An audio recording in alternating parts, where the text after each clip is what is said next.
Hello, everyone. Welcome to week two, in which we're going to cover the topic of theory and models. This week includes some very important fundamental ideas about research and about empirical evidence. It also includes the learning the practical skill of how to develop a logic model to represent a program and to assess it. So let me give you the. I'm going to give you the overview now of this video and the following videos in this week.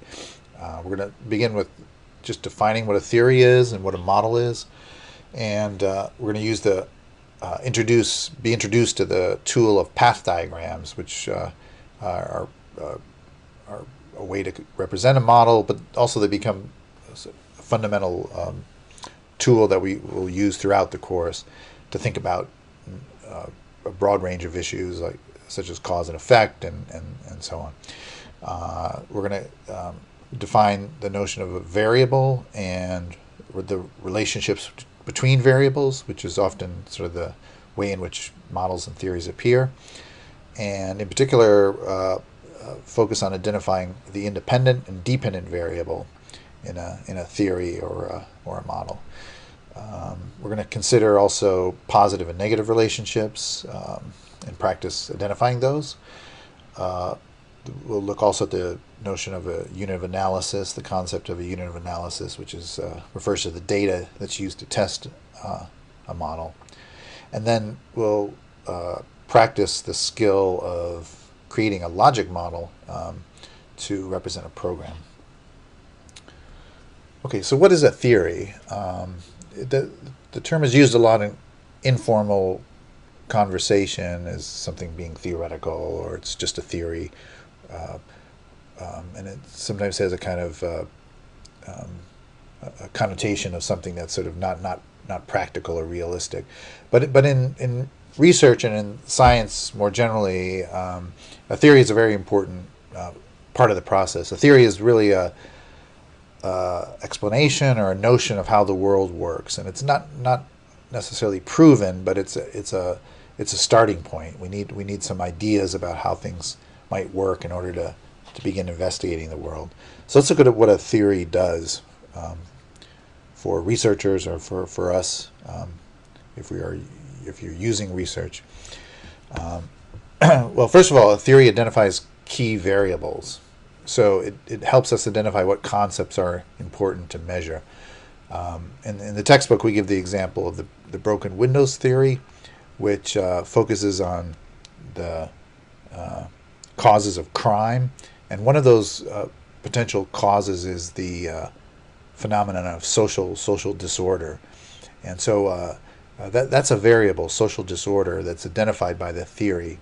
And so one of the key ways in which theories help is they tell us which variables to think about and to observe.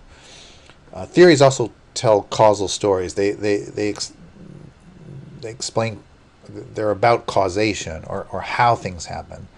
Um, so a theory of crime is in large part a causal story about how crime happens, what produces crime, or what prevents crime. Um, so causation is a central part of a theory.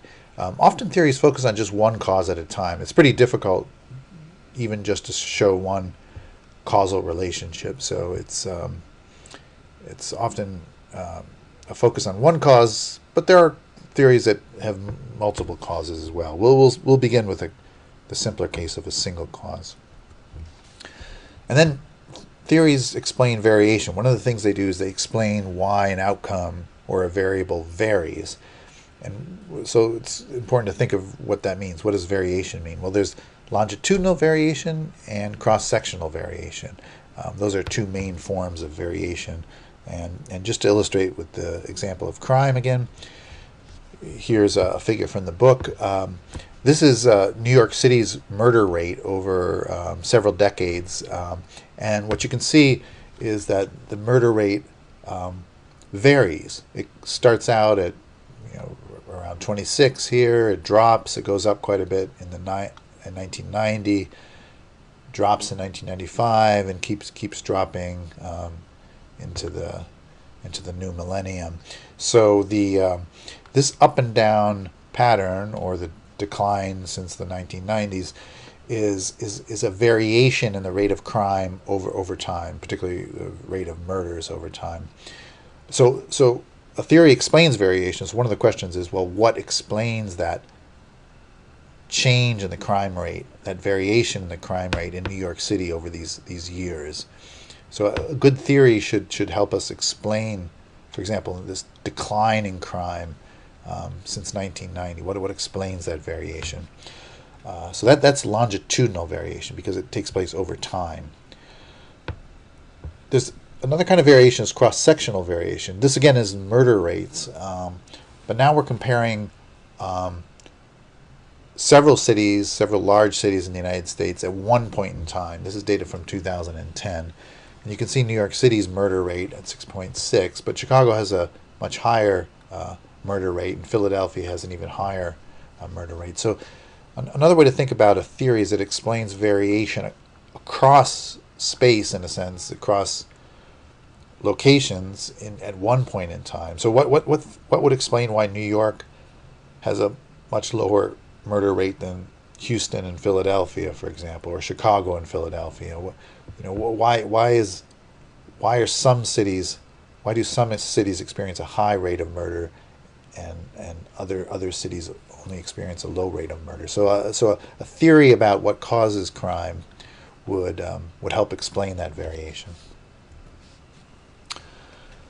Okay, and then and finally, theories generate testable hypotheses. So once we've developed our theory and we have our tentative explanation, it should lead to predictions, things that we should see in the world. So for the broken windows theory that you've read about in the book, the theory is that social disorder triggers crime, because it signals that people don't care and that rules can be broken, and therefore social disorder is a precursor or a cause of crime.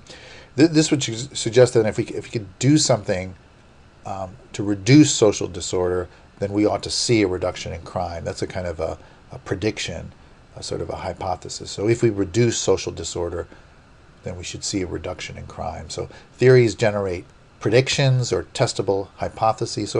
So a hypothesis is really a prediction or expectation of what we should see in the world if the theory is true.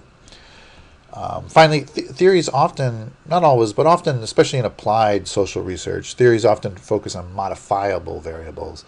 And what I mean by that is variables that are susceptible to being influenced by us, by society, by policy institutions, by programs, by interventions.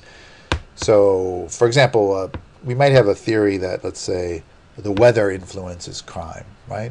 And there's some evidence about that, actually, that on certain sort of heat wave days, there's worse crime than on cold weather days. But we can't do much about the weather as a modifiable variable. So the weather is really not a non-modifiable variable, but other things are more modifiable, like police practices or street lighting, or whether we enforce or don't enforce social disorder kinds of issues. So the point here really is that often in applied social and policy research, the theory focuses on modifiable variables.